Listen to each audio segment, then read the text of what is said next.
Mesdames, Messieurs, bonjour et bienvenue encore une fois dans cette quotidienne spéciale Coutumes et Traditions, une occasion pour nous de vous remontrer ou pour que vous puissiez revoir nos reportages. Donc dans notre rubrique On s'occupe de vous, nous parlerons des plantes médicinales, cette fois-ci du côté de Canala avec Anna Chiron. Ensuite pour notre rubrique C'est bien de chez nous, nous parlerons encore une fois de la monnaie kanak. Ensuite pour la rubrique gastronomique, nous parlerons du bougna roussette et enfin donc en début d'émission, nous parlerons donc des événements pour découvrir notre culture. Mais je vous propose, avant de développer tous ces sujets, de retrouver notre invité du jour.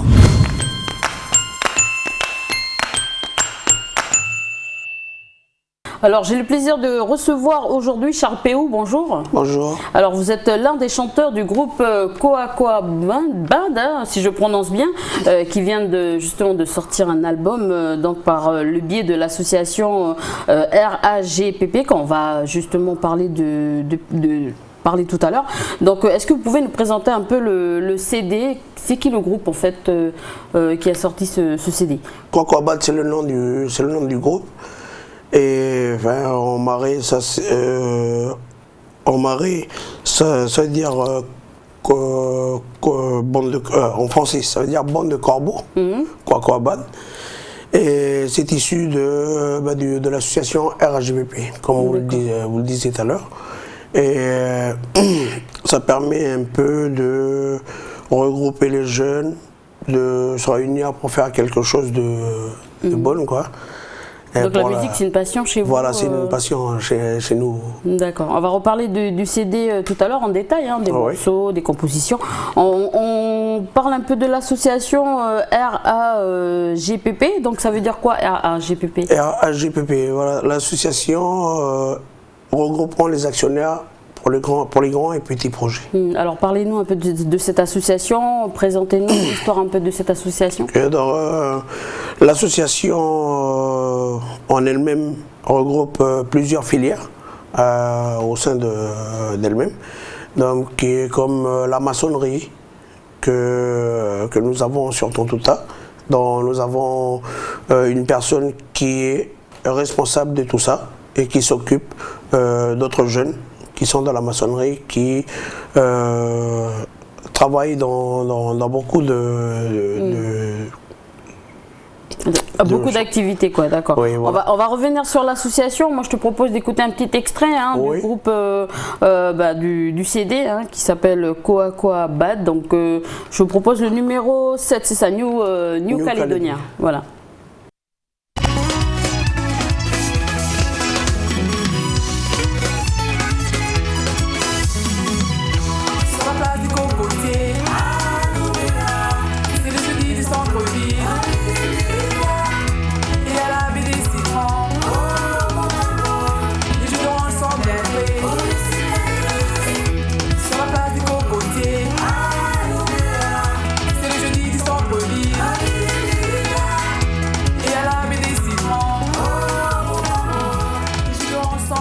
Voilà, on ne va pas l'écouter entièrement, on va laisser justement les téléspectateurs découvrir en achetant bien sûr ce CD. Alors pour revenir à l'association, vous avez parlé tout à l'heure d'activité, vous avez parlé de maçonnerie. Alors justement, est-ce que vous pouvez nous détailler ça? On va défiler des photos que vous allez commenter avec nous. Alors quelles sont les activités réelles de l'association?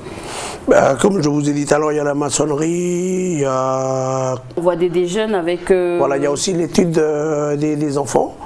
Comme vous voyez à l'écran, l'étude des enfants qui se fait le soir. Donc c'est surtout pour permettre aussi, et là, à l'écran aussi vous voyez, on fait aussi une petite colonie avec tous les enfants qu'on a pour leur permettre de voir qu'il y a autre chose à faire que faire n'importe quoi. Et le potager qui est sur la Tontouta aussi, qui nous permet de voir que pour la vie, il faut manger bio. Donc pour manger bio, il faut planter. D'accord. C'est bien ça. Donc voilà. Et aussi la couture, confectionnement de robes mission. Elles sont jolies les robes. Qui permet à nos femmes, à nos filles de toujours penser que voilà, dans la culture, c'est en robe mission, et non pas copier ce qui est de la modernisation et la maçonnerie, voilà. Donc ça permet à garder toujours les bonnes manières, c'est-à-dire à travailler, à utiliser les mains pour faire de bonnes choses que de faire n'importe quoi. Voilà. D'accord.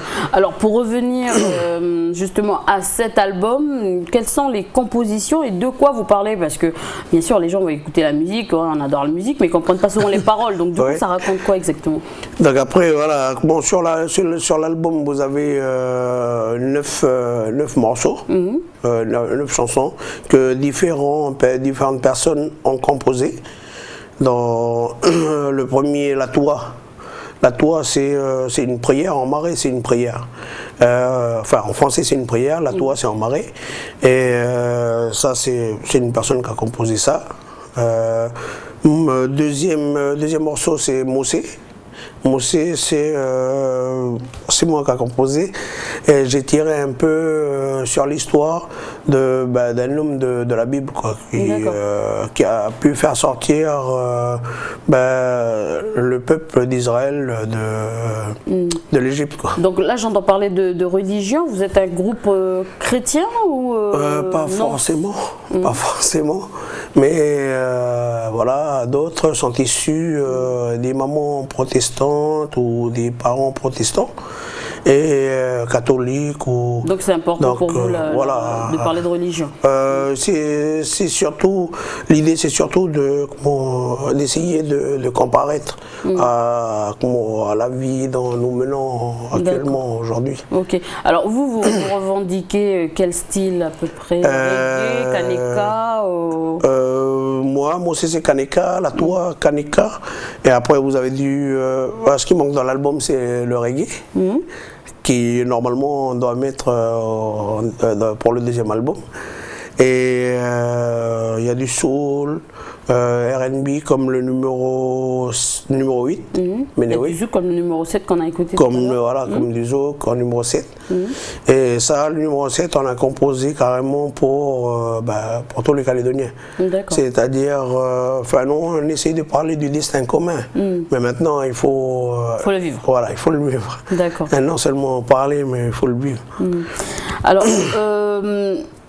justement, vous parlez on parle de musique. Vous pensez quoi, vous, du statut des artistes en Nouvelle-Calédonie? Nous, en tant qu'artistes, on va dire qu'on ne gagne pas trop vis-à-vis... On ne peut pas vivre de la musique. Oui, voilà. Mais ce qui est important chez un artiste, c'est de faire passer ce qu'il a dans son cœur et dans sa tête, le message qu'il a, et montrer aussi le don qu'il a à travers ce qu'il connaît dans la musique. Alors qu'est-ce que vous proposez, vous, si vous avez une proposition à faire justement au gouvernement, à la SA5 par exemple, en tant qu'artiste? S'il peut faire quelque chose pour augmenter un peu ce qui est récompense quoi, dans le niveau financier, c'est-à-dire récompenser les artistes, encourager dans ce côté-là pour qu'ils puissent faire de plus en plus de choses dans le côté de la musique. Parce qu'il y a beaucoup de talentueux dans le côté. Il y a beaucoup de talent calédonien. Oui, mais voilà, on n'a pas assez d'argent, il n'y a pas assez de revenus dans le milieu de la musique. Est-ce que vous avez justement aussi ce projet de pouvoir exporter votre musique à l'extérieur du pays? Parce que nous, on vit le Kaneka tout le temps, mais je veux dire, faire découvrir... oui, l'idée c'est de faire sortir comme j'ai entendu dernièrement qu'il y a la SACEM, il y a autre chose à l'extérieur. Et nous, justement, la culture, c'est on la vie entre nous. Mais nous, l'idée, c'est de l'envoyer en dehors pour que les gens en dehors puissent voir qu'il y a quelque chose dans le pays. Et notamment aussi gagner un peu de fonds à travers l'extérieur. Et dans vos activités, vous partagez également la musique avec les jeunes. J'ai vu qu'il y a un groupe aussi de jeunes. Oui, on a une troupe de danse que j'ai oublié de présenter. Sarino et Nod. Donc Sarino et Nod, c'est composé de femmes et d'hommes. Dans nous, on essaye de faire des animations. Enfin, l'association fait des animations, la troupe fait des animations dans les soirées, dans les anniversaires, dans les mariages, et des enfants également, j'ai vu que vous avez un groupe d'enfants. Et oui, Blackstone aussi, que vous voyez à l'écran, qui fait des tournées. Et prochainement, ils vont sortir leur album le mois de mars, si tout se passe bien. Ouais, si tout se passe bien. Alors, pour se procurer justement ce CD, on a un numéro de téléphone à donner à nos téléspectateurs ? Oui, donc si vous voulez le CD, c'est au 35 15 93. Donc ça, c'est le numéro de l'association. D'accord, voilà le numéro pour se procurer ce CD, n'hésitez pas. Et un dernier message à passer pour justement les téléspectateurs qui souhaitent acheter ce CD, aussi pour l'association qui a permis de pouvoir sortir également ce CD. Oui, donc je voulais juste, je voulais juste remercier les clients de RHPP, de tout. Qui ont participé quand même à la contribution, à la réalisation du CD. Et le message à passer pour les jeunes, voilà, le CD il est là, vous pouvez venir l'acheter. Mais comme le numéro 9 il dit, le Niren, nous on a mentionné aussi le petit mot. En marais, Niren c'est la lumière. La lumière, c'est dans la vie de tous les jours, essayer de montrer le bon comportement. Et voilà, et ça c'est pour la jeunesse, c'est pour toute la Calédonie. Et c'est comme ça qu'on peut dire qu'on est calédonien. Et en parlant du destin commun tout à l'heure, voilà, c'est le destin commun, ça se dit pas non seulement dans la bouche, mais ça se fait aussi. Ça se vit, voilà, c'est sur ce message que s'arrête cet entretien. Merci Charles d'avoir accepté cette invitation. Merci beaucoup.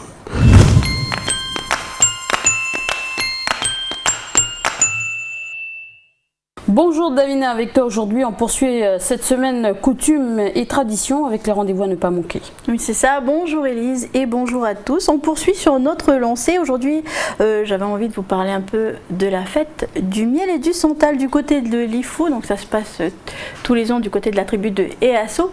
Je tenais à vous en parler parce que c'est quand même un des rendez-vous phares des îles Loyauté en ce qui concerne tout ce qui se rapporte à la culture, à la coutume et aux traditions.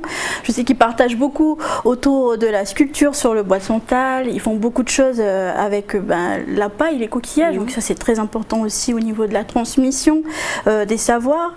On a aussi proposé durant cette fête du santal et du miel la confection de nasses à poisson et à crevettes, crustacés plutôt. Ça c'est quand même aussi important. Ils ont un peuple assez pêcheur, donc ils ont beaucoup de savoir à nous transmettre sur la pêche. Je sais qu'ils font aussi beaucoup de filets de pêche. Avant c'était beaucoup avec des fibres, aujourd'hui c'est plus avec du fil de fer, mais c'est quand même un travail assez impressionnant à découvrir du côté de l'Ifou. Voilà, bien sûr, donc on ne peut pas parler de coutumes et traditions sans parler de la fête de l'Igname, bien sûr. Oui, c'est ça, on ne peut pas parler de Kanak sans parler d'Igname, sachant que l'Igname, ça rythme quand même la vie de tous les clans. Ça détermine aussi les dates importantes en ce qui concerne le sacre d'un chef ou un mariage, etc. L'Igname nouvelle, c'est très très important pour nous. Donc, pour ceux qui ne le savent pas encore, l'igname se récolte de la mi-février jusqu'au mois d'avril, voire début mai. Après, ça peut varier selon les régions. Donc, comme chaque année, il faut savoir que c'est la tribu de Goro qui ouvre les festivités. Voilà, tout à fait. Un mois plus tard, on va aller plutôt du côté de l'île des Pins. Eux, ils choisissent toujours la même date pour manger l'igname, c'est toujours le jour de leur saint patron. Donc à la Saint-Joseph, ils fêtent l'igname nouvelle, donc ça c'est pas nouveau. À Marais, c'est toujours au mois de mars qu'on va manger, récolter l'igname nouvelle. Du côté de Bourail, ce sera fin mars, début avril, à peu près. Pour ceux qui veulent découvrir, comprendre aussi la culture kanak, c'est cette fête qu'il faut vivre. Il faut, je vous invite, pourquoi pas, aller du côté de Yaté. À la mi-février, ils vont fêter l'Igname Nouvelle. Voilà, et en province nord, est-ce qu'on mange l'Igname Nouvelle? Quand est-ce plutôt qu'on mange l'Igname Nouvelle? Est-ce que tu as des infos là-dessus? Alors, d'après les petites infos que j'ai pu récolter autour de moi, je sais que sur Canala, c'est plutôt en mars-avril qu'on va fêter l'Igname. Du côté de Pointe-Dimier, à la tribu de Thiers, en fait l'Igname Nouvelle fin avril, début mai aussi, donc c'est très très tard. Hein.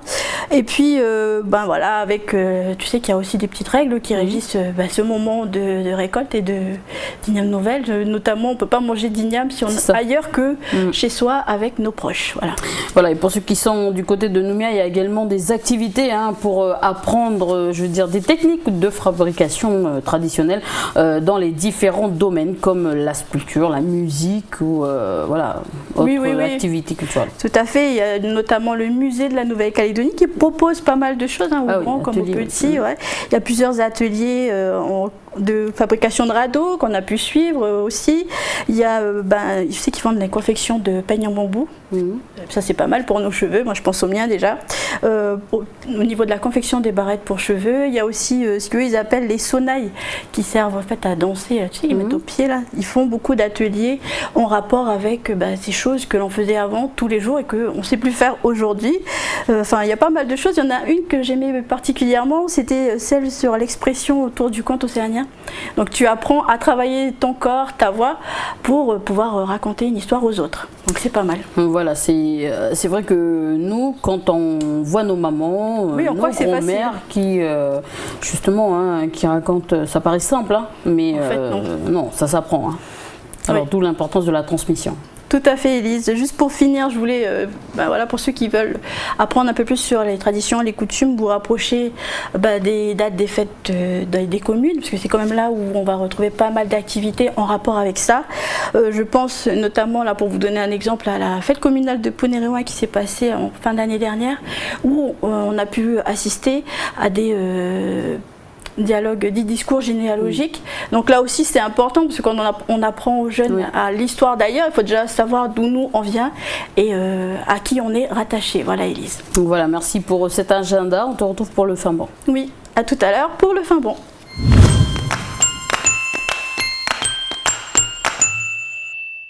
Bonjour Anna, nous continuons cette semaine spéciale tradition avec les plantes médicinales et cette fois-ci, nous allons à Canala. Salut Élise et salut à tous. Après Pointe-Dimier, on redescend un peu vers le sud et on va du côté de Canala.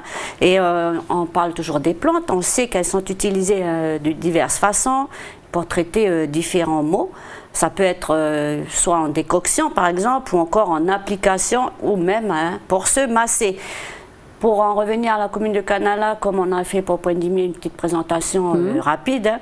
Alors, Canala se situe sur la côte est, entre Thio et Kawa.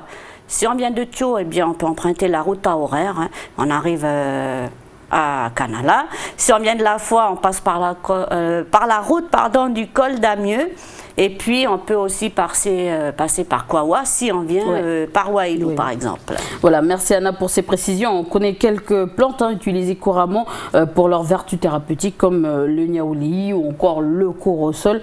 Et on peut aussi rappeler que les plantes ont également des vertus on va dire cosmétique. Il y a le beurre de karité, une substance comestible extraite des fruits de karité, un arbre qui pousse dans les savanes d'Afrique de l'Ouest, si je ne me trompe pas, et dont le nom signifie vie. Et il est surtout connu pour ses propriétés cosmétiques comme hydratant et assouplissant de la peau. Excellent pour la peau, le beurre de karité. Et puis moi je voudrais te citer aussi le monoï qui est un peu plus de chez nous, on va dire. C'est une huile parfumée ou l'huile sacrée en tahitien. Et c'est un produit de beauté qui est obtenu tout simplement par macération de la fleur de tiare dans de l'huile raffinée de copra. En Polynésie, on s'en sert comme huile de massage pour nourrir la peau et aussi pour huiler les cheveux. Secret de beauté des belles vainées. Et puis moi je te citerai aussi le henné. Le henné, c'est un arbuste épineux qui peut atteindre jusqu'à 6 mètres de haut. Les feuilles sont réduites en poudre et elles contiennent une molécule particulière qu'on appelle l'osone, du nom scientifique de l'arbuste. Ensuite, cette poudre, eh bien, ça produit des teintes rouges, jaunes et orangées qui sont utilisées en teinture textile ou corporelle pour des, comment on va dire, des tatouages éphémères sur la peau. Et puis ça sert surtout pour la coloration des cheveux, la coloration et l'entretien des cheveux. Voilà un peu pour la vertu des plantes façon cosmétique. Voilà, nous allons de découverte en découverte avec les plantes. Et elles sont utilisées depuis la nuit des temps, comme on le disait récemment.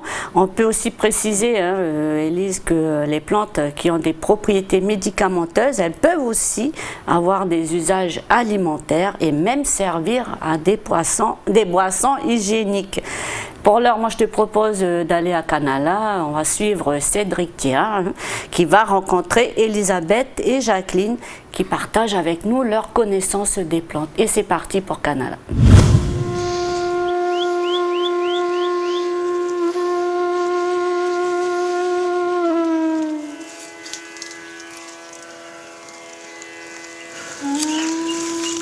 Đâu á? Quanวันนี้แหละพูดอะไรว่าไม่สนองเมงกิเงนี่มุ้ยเดริแม่คู่ปากของฉันนึกว่าน่าชาแกจะไปรองอันนี้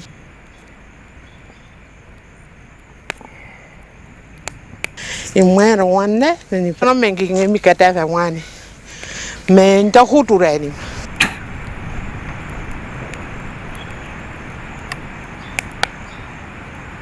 นี่ขอรู้ว่าวิไปมันดอมันวิขว้มันดอนู่นแม่คงอะไรบ้างเบนี่ฮันนอนนั่งเงินดอนับพอนะงอฟจุงกายชักลินมันดอข้าเจ้ามินดอนอไร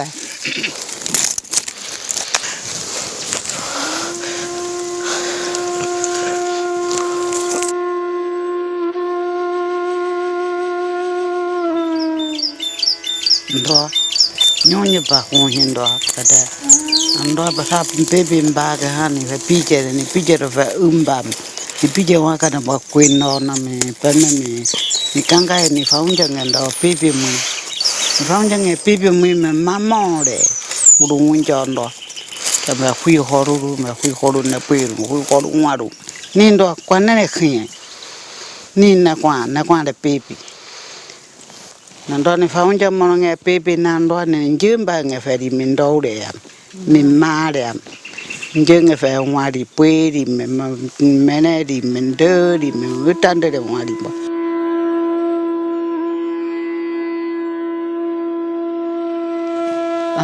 เดินยากแต่อันดอมบาร์นั่นดอมบาร์นี่ดอคุมแม่คุมบาร์แกเดินด้วยนอนนั่นคุยวันนี้ว่าคุมบาร์ไงคุยni singiji mba ni shono mbole me shono kwe ni ndo koru ando ha ndo mba ni khani he mba do ngadi me ni khani nge fami mba ka de mba ri ndo ke hana na e khodo na ne pui di chikambi ni hono ni khuindo me ri munja me fe koru na ne pui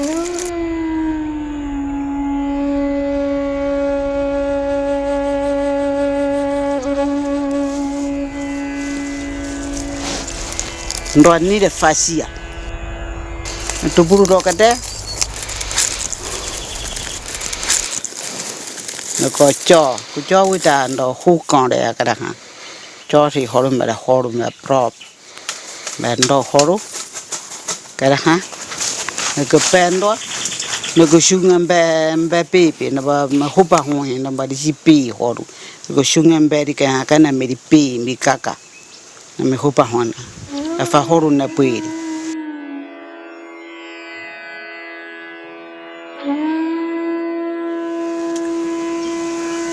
Where ni ne khaimia nyanya de khaimda mendo bando mi onda banda je jo me onda banando mano muni de chato na ha pipi muni ba mano sando de pana de chato na ha pipi nando go hutando no comando faun jo nge kana me sa mi mano bana bu me si pai me si mengi me si tem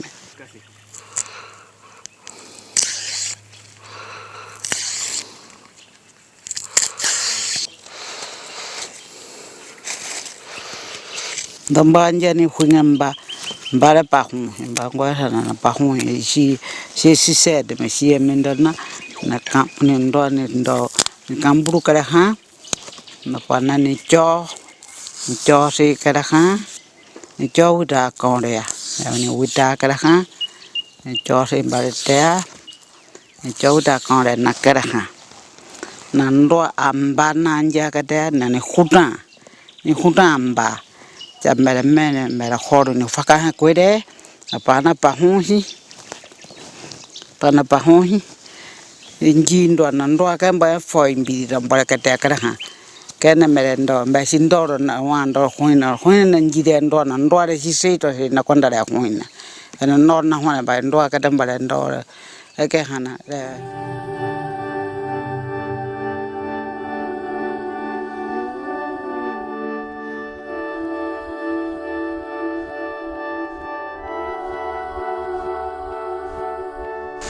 không mà bói pa nhà bà hồi mi tê khó đủ mình đó bói pa này bói đẹp pa vì vì phản đăng nghe phải pang đấy và mình nằm ở bồng bali nằm nón khó bị tê khó đủ mình nhà pang lên khó đã thôi ini bà là nguyên đấy.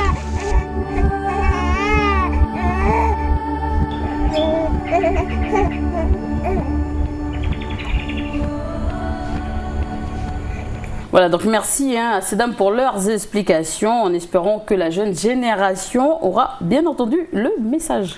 Espérons, et puis évolution oblige, hein, on a un peu perdu l'usage des plantes. Et justement à propos des plantes, moi je voudrais rappeler que certaines justement ne conviennent pas aux femmes enceintes hein, ou qui allaitent, ou alors même aux nourrissons. Hein. Donc il faut être prudent dans l'utilisation des plantes. Quand on veut se soigner naturellement, il faut avoir bien identifier la plante avec certitude.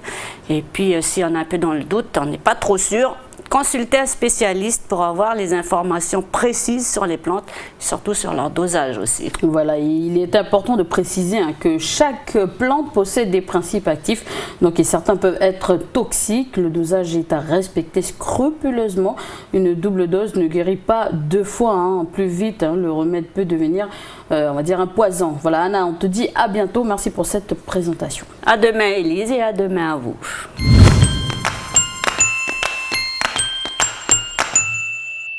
Nous retrouvons Davina, donc aujourd'hui tu nous proposes quoi pour la rubrique Femme dans cette semaine spéciale coutume et tradition? Eh bien écoute, comme aujourd'hui on va s'intéresser au bougna, j'avais décidé de te parler pour commencer des différentes variantes du bougna dans les pays voisins, parce que tu sais, hein, tu sais faire un bougna, tu sais faire le même plat ailleurs, quoi. C'est le même principe. Ce qui peut changer, bah, ils ont quelques petites feintes différentes à Tahiti ou en Nouvelle-Zélande, où la viande varie selon le pays. Ce qui peut changer, c'est surtout le nom que tu vas donner à ton bougna. Ici, on appelle ça le bougna.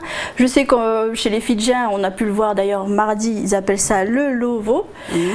Du côté de chez nos amis polynésiens, à Tahiti, ils appellent ça le imaa. Et dedans, ils ne vont pas mettre comme nous du poulet, etc. Ils mettent du cochon dedans, comme d'ailleurs les Wallisiens. Les Wallisiens qui appellent ça chez eux le oumu. Donc, tu vois, c'est vraiment une variante de nom, mais le principe reste le même.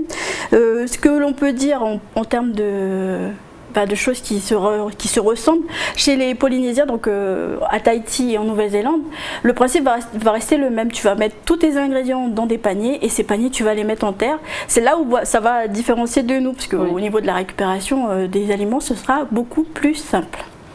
Et après chacun sa technique hein, et ses ingrédients, l'important c'est on va dire le résultat. Et de quel bougna aujourd'hui tu nous parles dans ta rubrique? Aujourd'hui on va s'intéresser au bougna roussette. Toi t'en as déjà mangé? Ah j'adore, c'est très très bon. Bon bah écoutez, pour ceux qui ne connaissent pas encore, moi je vous propose qu'on aille tout de suite découvrir la recette du bougna roussette. C'est un reportage signé de notre consoeur Aurélie Chiron. On regarde.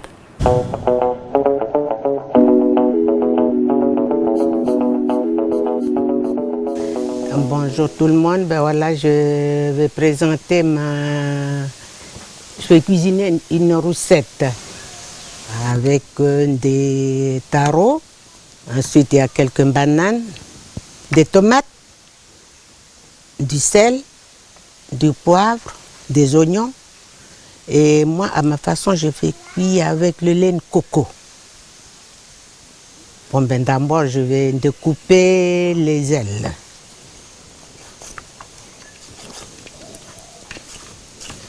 Ensuite, je vais mettre au feu pour faire pour bien nettoyer.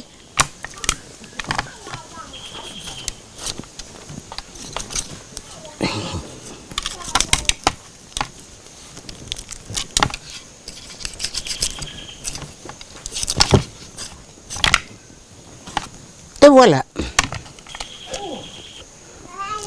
Bon, ben là, je vais passer ma recette au feu.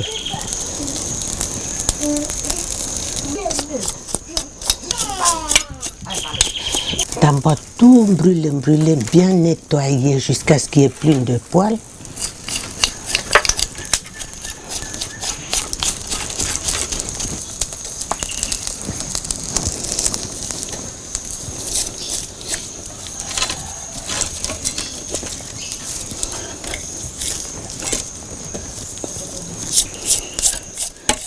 Ma roussette est prête, mais avant je vais passer à l'eau pour bien laver, comme ça on va pas sentir l'odeur du feu. J'ai fait j'envoie des petits coups de couteau sur ma roussette pour qu'elle cuise vite. Hein. Enfin, comme la roussette elle est un peu, oui la viande elle est dure quoi. Donc je vais la faire cuire, bouillir pendant 30 minutes.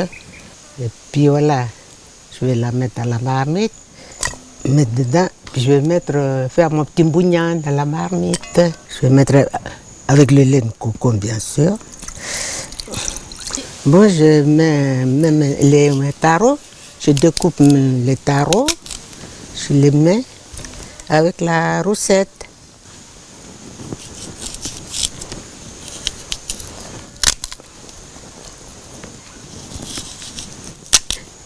Là, j'ai découpé une tomate, j'ai ajouté des oignons et après, je mets par-dessus les bananes. Et comme ci.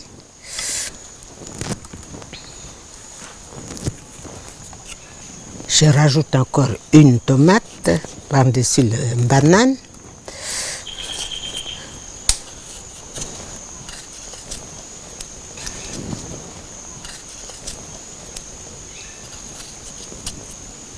Là, je rajoute le lait de coco.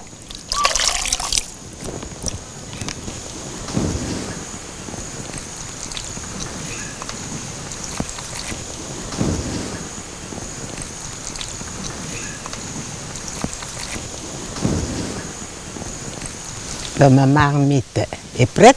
Et là, on va passer à la cuisson pendant 1 heure.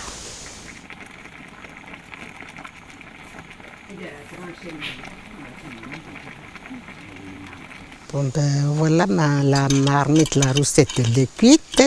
Donc là on va passer on va servir là.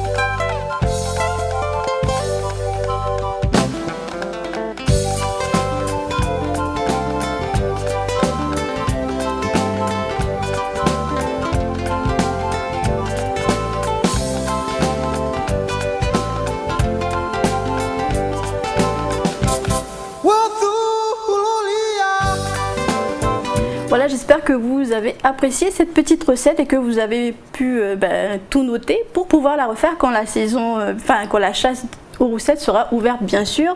J'en profite pour vous donner les dates d'ouverture de la chasse, histoire que vous vous rappeliez que c'est au mois d'avril qu'il faut aller à la chasse aux roussettes. Donc tous les week-ends, les samedis et les dimanches, vous avez le droit d'aller à la chasse. Donc en province nord comme en province sud, après c'est les heures qui diffèrent. De 6h à 18h en province nord et de 7h à 18h en province sud, sauf sur le parc des Grandes Fougères où il est strictement interdit de chasser la roussette. Autrement, vous pouvez partout ailleurs prendre 5 animaux par chasse et par chasseur aussi. Par jour de chasse et par chasseur, excusez-moi. Voilà, vous êtes prévenus. Hein. Et pour finir, Davina, quelques petits desserts pour accompagner justement ce bugna roussette si on le fait un jour et donc qu'on a coutume de manger dans le Pacifique. Alors pour finir cette chronique et pour finir le repas aussi, quelques idées de desserts à base de farine de manioc. Donc vous avez le choix entre le poé citrouille de nos amis tahitiens ou encore le faïkai de nos amis wallisiens. C'est sur le même principe, sauf que le poé sera plus à la citrouille par exemple et le faïkai, là ce sera au taro ou à l'igname. C'est un peu lourd quand même. Ici au pays on préfère le fameux moata que tu as pu présenter aussi au début de cette semaine.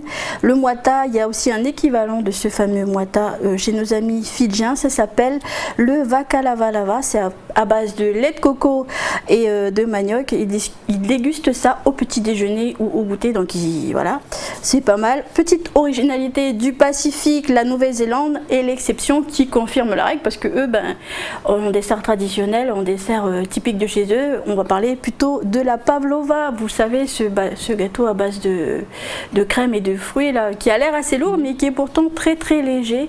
À la fin d'un repas assez copieux, c'est pas mal. Voilà Élise, ce que je pouvais te dire pour cette semaine, pour ce fin bon spécial bugna roussette. Voilà, merci Davina et on te retrouve donc demain pour l'agenda. Oui c'est ça, merci Élise et à demain tout le monde.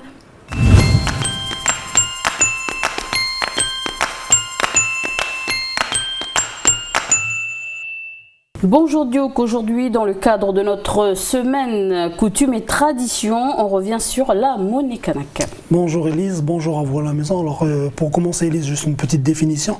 La monnaie, dans la définition occidentale, économique un petit peu de la chose, on va dire que ce n'est simplement qu'un moyen d'échange reconnu par ses utilisateurs. On va dire que c'est un outil de compte, un outil qui va représenter un petit peu la richesse matérielle, la richesse patrimoniale de ses utilisateurs. Et puis on va dire aussi que c'est donc un moyen d'échanger des biens et services entre les différents agents économiques de la société. Alors, quelle différence la monnaie kanak que l'on retrouve quelle est la différence avec la monnaie kanak que l'on retrouve surtout sur la Grande Terre? Alors, rien que dans sa conception, on va dire que la monnaie kanak reflète une grande valeur spirituelle. Déjà, les personnes qui les réalisent, on va dire qu'elles ont une sorte de don naturel, un don qui leur est transmis de génération en génération. Et on se souvient même d'une grand-mère du grand nord du pays, de Tours, qui disait qu'elle et son mari avaient appris, en fait c'était des savoirs qui leur étaient transmis à travers un rêve, un simple rêve. C'est vrai que dans leur conception aussi, on va dire les matériaux choisis sont forts de sens. Je pense par exemple aux poils de roussette pressés au coquillage. C'est vrai, on a ces poils de roussette là, on a aussi les os de roussette qui sont utilisés. Et donc la roussette va symboliser, représenter un petit peu les esprits de la nuit, les esprits qui sont dans nos forêts depuis la création. Et tu parlais des coquillages. À côté, les coquillages vont plutôt symboliser, représenter tout ce qui renvoie à nos origines marines un petit peu et puis au paradis sous-marin de nos yeux. Alors donc une monnaie kanak ne symbolise pas du tout la richesse matérielle de son détenteur. Alors d'après ce que des vieux nous ont raconté, les vieux et puis certains collecteurs du patrimoine du pays, on dit que la monnaie kanak va plutôt symboliser, comme on le disait là, nos origines, symboliser la richesse de notre humilité, la richesse de notre respect de la vie, si on peut dire ça comme ça, et surtout la richesse des liens qui sont tissés, des liens qui unissent les clans, qui unissent chaque individu de la société kanak depuis la nuit des temps. Mais aucunement, ça va symboliser la richesse matérielle, comme tu l'as dit. Alors je vous propose à voir à la maison qu'on revoie un petit reportage d'Aurélie Chiron. C'est un reportage donc sur le thème de cette monnaie kanak, et ça s'est passé donc sur Bandé.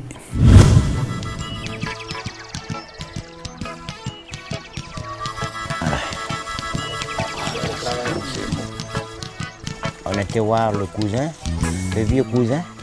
On était voir l'autre vieux tonton avec lequel j'ai travaillé depuis toujours pour travailler sur la monnaie kanak. Sur les symboliques de la monnaie kanak, sur les matériaux utilisés, sur les noms de monnaie kanak, sur comment mesurer, comment lire la monnaie kanak. Les monnaies kanak, ils ont utilisé de la région de la chefferie. On va dire chefferie.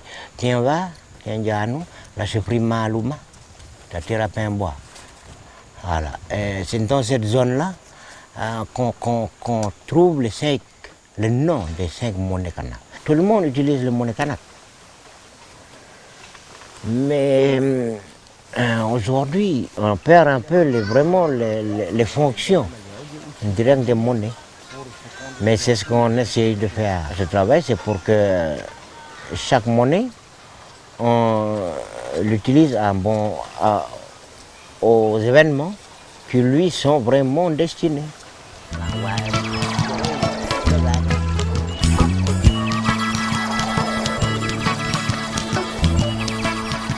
On peut différencier les monnaies, ici les monnaies de monnaie, la chefferie, par leur couleur et aussi par la longueur, la mesure. Ils ont utilisé dans les coutumes de deuil, les coutumes des enfants, pour donner le nom aux enfants, aux garçons comme aux filles. Elles ont utilisé dans les grandes cérémonies d'intronisation aussi. Chaque monnaie a un travail en fait précis et porte la valeur précise à un travail. Et on le retrouve dans ces choses-là. Et dans d'autres cérémonies, que ce soit de la naissance à la mort.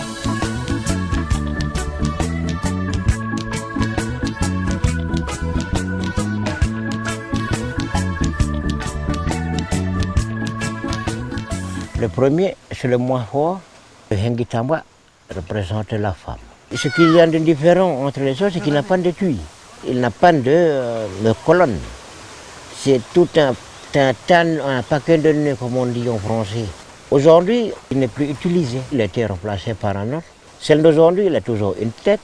Il a enfin un corps. Il a le pied, le panier, les chambranles, tout cela. Il est dedans.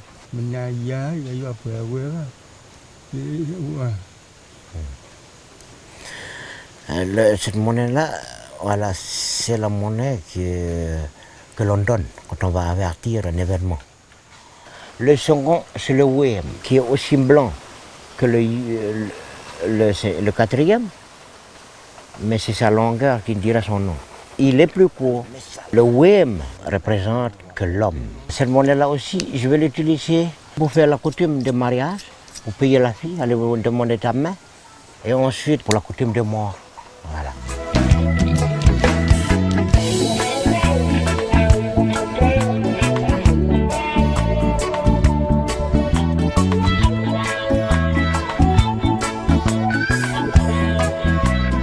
Le troisième, c'est le pambano. On le reconnaîtra par sa couleur, qu'il est le seul à avoir deux couleurs, et aussi par sa longueur. Et ce sont les Pudongo. C'est eux qui sont debout devant les cases. C'est le chef de clan, mais aussi ceux qui portent ce nom-là, mais qui ne sont pas chefs de clan. Ils vont utiliser pour leur mort, comme pour tout événement dans leur vie, on va l'utiliser celui-là. Le pambano, dans la case, c'est celui qui représente la barre qui est juste au-dessus de la case, du faré. Dans la case, s'il n'y a pas ce nom-là, pambano, il n'y a pas de lien, il n'y a pas de maison.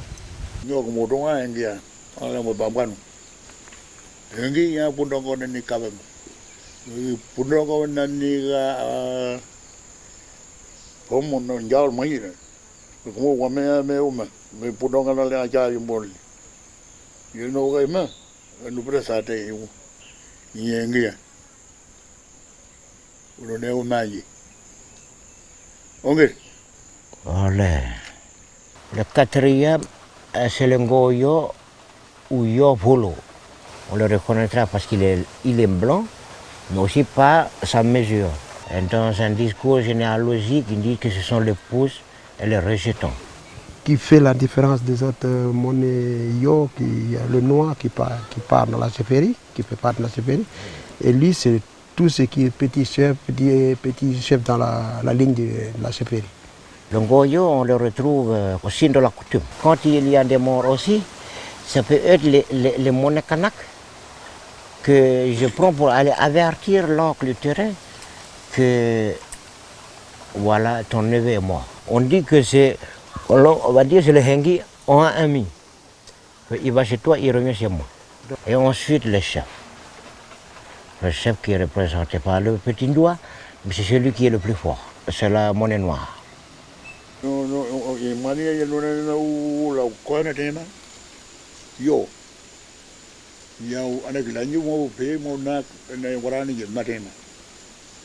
Quand on apprend à lire les monnaies kanak, la monnaie noire qui représente les chefs, qui ne peut être utilisée que pour les chefs, pour les morts de chefs, c'est le plus fort. Sur cette monnaie-là, il y a le copiage des zones de Roussette, les toutouttes, avec ce qui se fait aujourd'hui, c'est-à-dire la laine, et aussi le cœur de la fougère arborescente. Les monnaies kanak, on les représente sur les doigts de la main, parce que ce sont les outils de travail, simplement. Mais que les noms des doigts à la langue représentent bien ces monnaies-là. Dans la région de Bondé, le premier monnaie et le deuxième monnaie, on dit d'eux qui peuvent être profanés et touchés par les femmes. Mais le reste, non. Quand on est dans la case pour parler de la coutume ou pour faire les coutumes de deuil ou autre, on ne sort jamais les monnaies pour que les femmes regardent. Si il y en a des femmes qui le font, c'est parce que le clan en a décidé ainsi, ou les choses en ont décidé ainsi. Mais il y en a des choses qu'on ne dira pas, ou qu'on ne dit pas.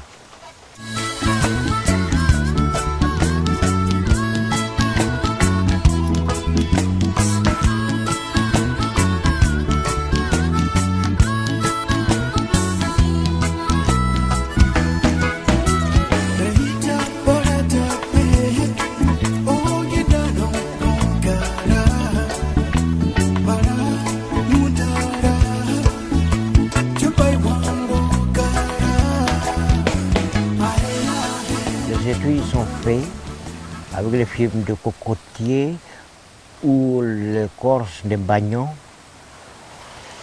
avec de la laine.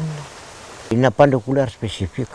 Raison de plus aussi pour lire les monnaies, pour savoir quelle monnaie on a. Parce que ce n'est pas la couleur de l'étui qui fait ce qu'il y a dedans. Non, c'est sa longueur, c'est sa couleur qui fait la monnaie. Aujourd'hui, si on fait ce travail-là autour de la monnaie, c'est pour qu'on se réapproprie la monnaie. Se réapproprier ce qui est à nous, se réapproprier les symboliques de la monnaie, c'est revaloriser la symbolique, les choses qui sont à nous. Comme ça, demain et après-demain, les choses, ils sont toujours là. Ils ne seront pas perdus, ils ne seront pas gardés que par les uns, mais que la plupart de nous, on y gagne quelque chose.